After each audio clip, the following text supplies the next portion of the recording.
The Caring Cupboard has been such a grassroots effort that the community really rallied around the idea and the concept, and that rallying hasn't ceased.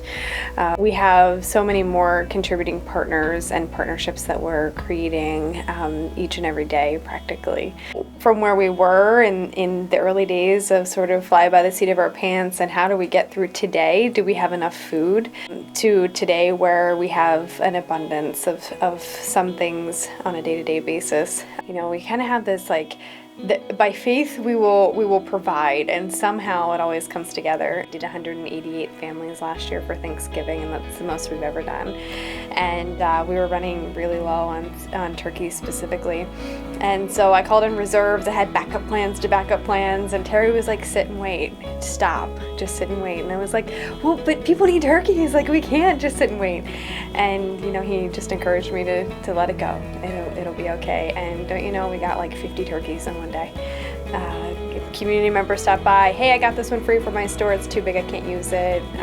Another person said, you know, I thought maybe you'd have a need for these turkeys, so I picked up a few extra at the store. So, you know, it was just this trickling in of people who just had in their head this thought of like, oh, the Caring Cupboard might be able to use this. And so it just kind of ballooned from there. And we ended up having more turkeys than we needed for Thanksgiving so that we could start getting ready for our Christmas distribution. So it was that testament to like, we'll just sit and wait, and it always happens, it always works out. One of the things that we realized last year was that we had an increasing need and larger volumes of food that we were moving, and a requirement for having all of the space that we had in our facility to focus on food. And so I kind of had to be the Scrooge in some ways and say, okay, this is what we're doing. We're focusing on foods, but we really have a mission to feed bellies, you know, keep people full. And so one of the things that we really worked on in this last year was understanding how to be prudent with what we had and figure out ways that we could retain stock and look at that sort of like, you know, kind of a Joseph concept, like, right, we know that during the months of July, August, and September, our donations are down. So how do we combat that with what we get throughout the year? And successfully we navigated this year, and our shelves are fuller than we've ever seen. We dipped less into our reserves than we ever have. There were Septembers where we spent in excess of $6,000 to $10,000 just to keep our shelves stocked. This year we didn't have that. How do we do this correctly? And it's not because someone wasn't aware of it before. It was because we were really on that day to day. Let's fly by the seat of our pants, let's get it done today and see how tomorrow goes. And now, because it's been such a part of the community, and we've been able to get in so many community partners, we've been able to stop and say, okay, now how do we kind of maintain all of this throughout the year?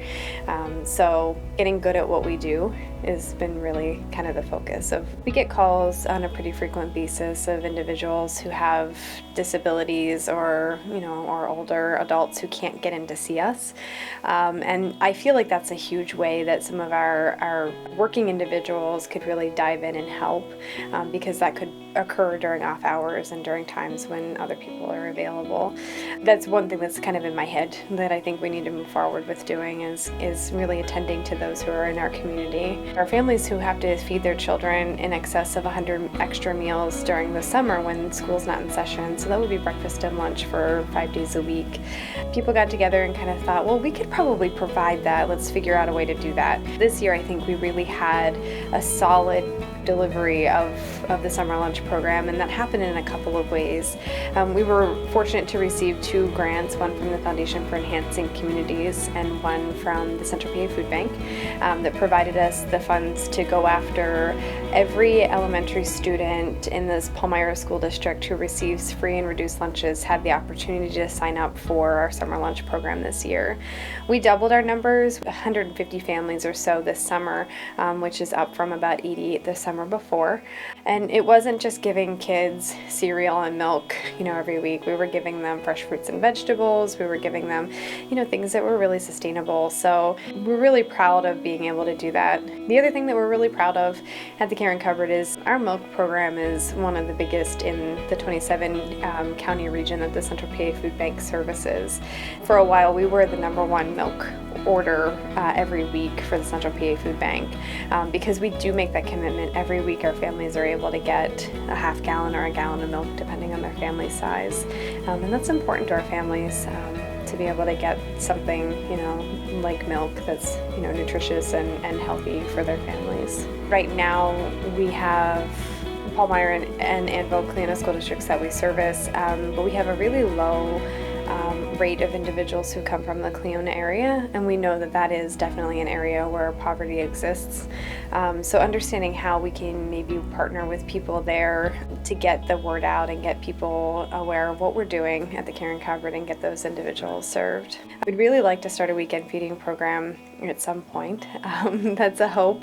So that's something that's really important is children's programming and how we can make that work. Well, it's Western Lebanon County. You don't have a need. There's no poverty that exists. And even, people who live in our own communities, if you don't get into the borough and see the population, it's heavily rentals. It's individuals who are working, at jobs that they can maybe walk to or, working maybe temp jobs, that sort of thing, temporary sort of situations. There are rooming houses in Palmyra. I mean, that's a huge concept that people don't get. So we really wanted to create a place where people could come every week and have autonomy. Our families come, they do their own shopping. They're able to pick out from items that we have. It's not just a bag of weight food or a box that we give them. It's, they get that choice. So they're taking home things that are nutritious and things that they know that they'll eat and prepare for their children.